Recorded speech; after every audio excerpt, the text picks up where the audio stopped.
What were Billie Eilish and Phineas O'Connell made for? Winning awards, apparently. The sibling duo's Barbie blockbuster ballad, What Was I Made For, won the Academy Award for Best Original Song on Sunday night. In doing so, Eilish, 22, has become the youngest person by far to have won 2 career Oscars. That beats a very old record set by Louise Rayner, who won her second Best Actress Oscar at 28 in 1938. The second youngest is now Eilish's 26-year-old brother and co-writer Phineas. The pair won their first Oscar for No Time to Die in 2021.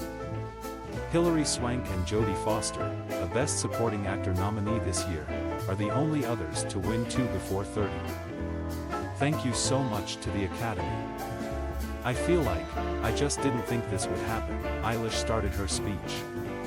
I'm so grateful for this song and for this movie and the way that it made me feel. And this goes out to everyone who was affected by the movie and how incredible it is. And I want to thank my team and my parents.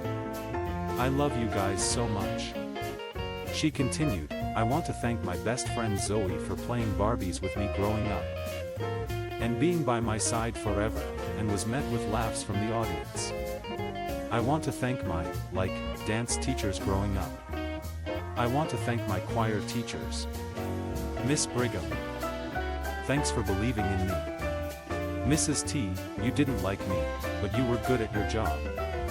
Eilish and Phineas beat out another Barbie cut, I'm Just Ken, as performed by Ryan Gosling and written by Barbie the album executive producer Mark Ronson and his creative partner Andrew Wyatt. Jon Batiste and Dan Wilson's It Never Went Away from American Symphony, Diane Warren's The Fire Inside from Flamin' Hot and Scott George's Was Has a Song for My People from Killers of the Flower Moon rounded out the category. Eilish and O'Connell are no strangers to the Oscar stage. In fact, they're now 2 for 2. Previously, they took home the trophy for their James Bond theme, No Time to Die, in 2021. That year, they beat out some impressive names, including Beyoncé, Van Morrison, Lin-Manuel Miranda and once again, Warren. In the months leading up to the Academy Awards, What Was I Made For has raked in numerous trophies, in 2024 alone. They've won a Golden Globe for Best Original Song and 2 Grammys. Not bad for a song written about an 11.5-inch tall plastic doll. What Was I Made For debuted at number 34 on the U.S. Billboard Hot 100 chart, eventually peaking at number 14. In the Barbie film, What Was I Made For plays a key role. An instrumental version of the song pops up like a leitmotif, soundtracking introspective, existential moments for its protagonist.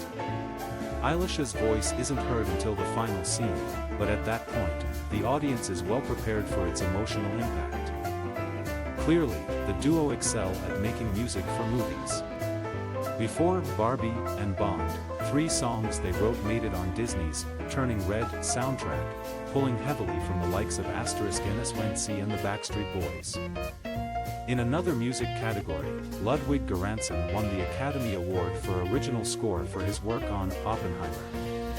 It is his second Oscar and 3rd nomination, having previously won in the category in 2019 for Black Panther. In doing so, Göransson beat John Williams, Indiana Jones and the Dial of Destiny, and 3 first-time nominees, Jerskin Fendrick's Poor Things, Laura Karpman, American Fiction, and the late Robbie Robertson, Killers of the Flower Moon. Oppenheimer is director Christopher Nolan's own adaptation of Martin J. Sherwin and Kai Bird's Pulitzer Prize-winning 2005 book, American Prometheus, The Triumph and Tragedy of J. Robert Oppenheimer, chronicling the Manhattan Project and its fallout. Christopher Nolan, it was your idea to use violin in the score, and it allowed me to work and collaborate with my wonderful wife and acclaimed violinist Serena Göransson. We were recording at night and we were rushing to go home to put our kids, Apollo, Romeo, to bed. But the result of that was amazing, he said in his speech. And to my parents up there. Thank you for giving me guitars and drum machines instead of video games. Thank you, he concluded. The film starring Cillian Murphy is poised between the shock and aftershock of the terrible revelation. As one character calls it, of a divine power, AP film writer Jake Coyle assessed in his review. Naturally, the score accomplishes something similar, Göransson composing from a first-person perspective for the first time. Using his characteristic plays with rhythm and tempo to make one man's history-altering endeavors feel larger than life. To be recognized on this score especially, it was a very personal score. Göransson told the Associated Press when the nominations were announced in January. It was also obviously extremely challenging to achieve these emotions and to tell the story of this complicated man's feelings. His ambition and what he's going through in his journey and from his perspective, because the only way to do that is, I've had to go to some uncomfortable places. He added that, the way that Chris Nolan uses music in his storytelling is so unique and special and inspiring. So, give all the music awards to Nolan and his collaborators, he said. I'm just very grateful to be working with him, and this is our second film together. Their first film together was the 2020 time-bending thriller, Tenet. Black nominees and attendees won the red carpet at the 96th Annual Academy Awards. Diverse, personality-packed looks have been the hallmark of red carpet style this awards season. And the 96th Annual Academy Awards red carpet was no exception.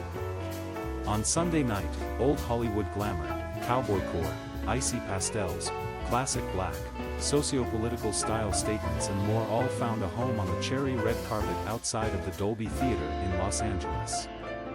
In addition to scoring in some major categories, black nominees and attendees won the red carpet. Oscar nominee Coleman Domingo continued his award season style streak in a custom suit by Louis Vuitton accessorized with jewelry by David Yurman and matching gold-tipped Vuitton cowboy boots which he joked were a nod to Beyoncé. Meanwhile, Lupita Nyong'o's sequin gown was a sartorial nod to her first Oscar win 10 years ago, as she joined Ava DuVernay and Divine Joy Randolph in wearing one of the evening's chicest shades, ice blue. As always, Gabrielle Union and Dwayne Wade nailed couple style and landed atop several best-dressed lists in the process, with Union sparkling in a strapless two-piece skirt set by Carolina Herrera. Accessorized with an emerald-cut aquamarine and diamond statement necklace by Tiffany & Company. Alongside his wife, Wade cut a dashing figure in a double-breasted black and white tuxedo by Atelier Versace.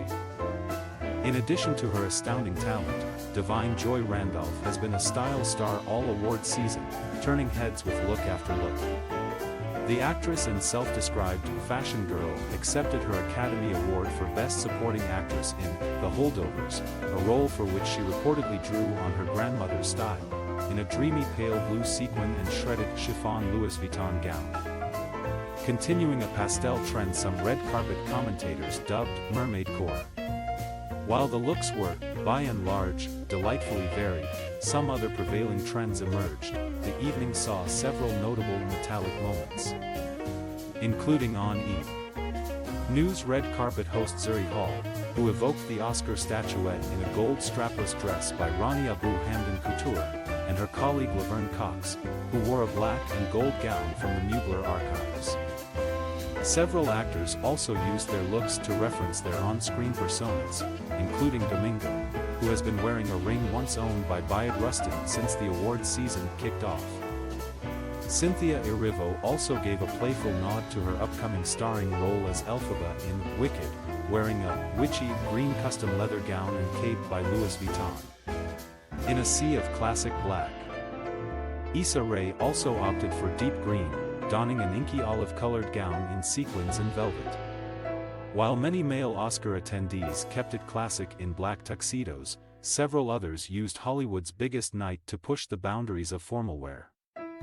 Strikingly, Dwayne "The Rock" Johnson wore a gray satin tuxedo with a low-cut shirt with a contrasting shawl collar. Extra, host Scott Evans took a relaxed approach to the evening in a light blue jacket and cream-colored pants, while David Oyelowo opted for a caramel brown evening suit with a collarless chocolate shirt. In short, Black Hollywood's A-listers once again brought their A-game to Sunday's red carpet. Take a look at more standout looks from the evening in the Griot's gallery below.